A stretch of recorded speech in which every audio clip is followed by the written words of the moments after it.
Добро утро! Аз тук що си приключих тренировката и сега отивам към вкъщи да видя дали моите сладури са се събудили, защото е вече 7:30 и малката вече сигурно се е събудила и сигурно е гладна, така че трябва малко да се разбързам, за да мога да я нахраня на време. И така, но се чувствам супер заредена. Тези сутрешните тренировки ме зареждат за целия ден общо взето и се чувствам страхотно.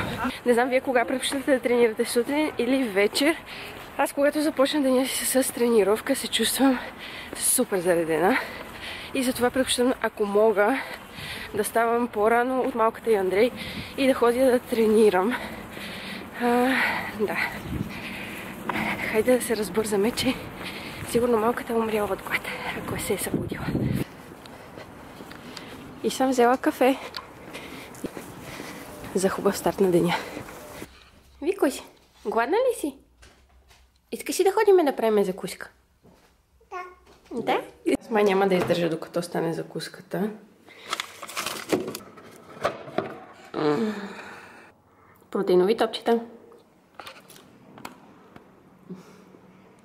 Днес няма да закусвам след малко.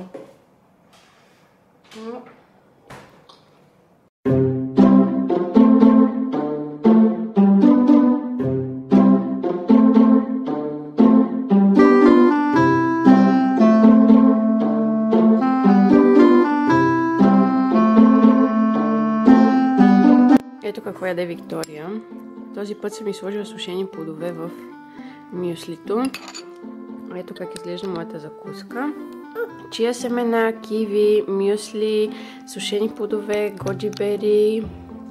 И така започнах лека по лека да се приготвям за това интервю, което не знам всъщност дали ще е интервю за работа или просто ще обсъждаме вариантите ми за работа в тази фирма, защото не ми е много ясно първо с какво точно ще се занимавам. Въобще днес ще обсъждаме какви са условията и какво точно представлява самата работа, така че не знам дали точно ще е интервю за работа, но ще ви покажа как по принцип процедирам, когато ходя по интервюта за работа. Преди да замина за Англия, въобще когато завърших училище ми се случваше доста често да ходя на интервю за работа, защото честно казано, аз не започвам работа веднага, що ми се отвори възможност, много подбирам местата. Много често, когато започна работа, ако условията не ми харесат, ако не ми хареса хигиената на мястото и въобще условията на труд, много бързо се отказвам от самата работа. Затова ми се е случвало да ходя на доста интервюта за работа. Така че, ако ви предстои да ходите на интервю за работа, ще видите как аз се подготвя. Сложила съм си много лек, естествен, ежедневен грим. Моят канал определено не е мейкъп туториал или въобще нещо свързано с грим уроци или нещо подобно. Аз залагам на най-вече естественият вид, на съвсем лек ежедневен грим. Не прекарвам супер много време пред огледалото, така че залагам повече на естествения вид, а пък и с малката, както се досещате. Нямам особено време да седа пред огледалото, така че ми се налага много често, много бързо да слагам грим и просто да излизам. Най-вече слагам фондиотен или някакъв CC крем, който да покрие черните кръгове под очите, защото много често ми се случва да съм недоспала или просто да имам по-тъмни кръгове под очите, което е абсолютно нормално. Мисля, че почти всеки човек има кръгове под очите. Въобще не съм манячка на тема гримове. Сега ще си оправя малко косата, но най-вече залагам, честно казвам, по време на интервютата за работа на това, че ще покажа себе си и ще съм позитивна, както по принцип. Усмихвам се повече. И това опитвам се по време на интервюто за работа да покажа максимално себе си, да покажа качествата си и какво ме различава от другите кандидати за дадената работа. С малката ще ми е доста трудно да работя, защото в момента не ходя на детска градина, но ако работата много ми хареса, ще започна да я давам на частна в началото. Но все пак ще й трябва някакъв период на адаптация, който не се знае колко дълъг ще бъде, защото тя е супер свикнала с мен. Но ще видим докъде ще я докараме все пак. Сега се приготвяме за интервюто, аз малко ще си оправя косата, ще се облека и ви взимам с мен.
Честно казано, преди много се притеснях преди интервюта и въобще си мислех какви въпроси ще ми зададат и дали ще ме харесат. Сега толкова ми е претръпнало, след като не знам, може би са минали повече години от първата ми работа и въобще от първото ми изблъскване с ходене по интервюта за работа, но не знам.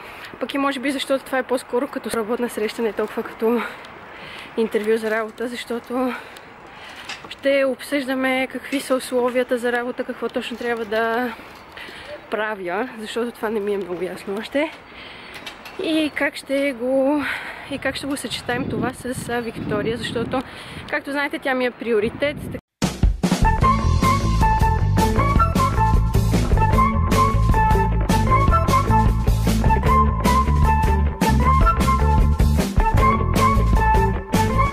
Ползвам кокосово масло вместо мазнина и освен всичко друго им придава страхотен вкус.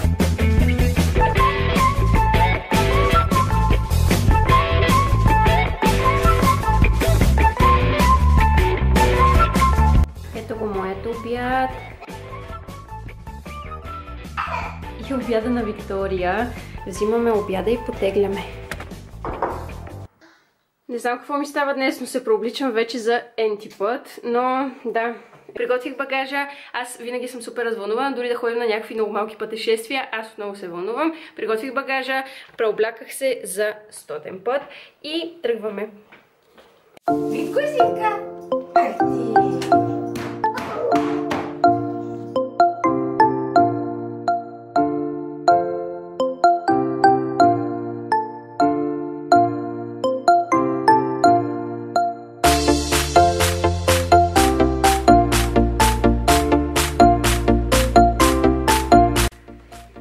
Интересни кремове за лице, за пети и срещу стри. Щраусови яйца.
Свърши обиколката в Щраусовата ферма.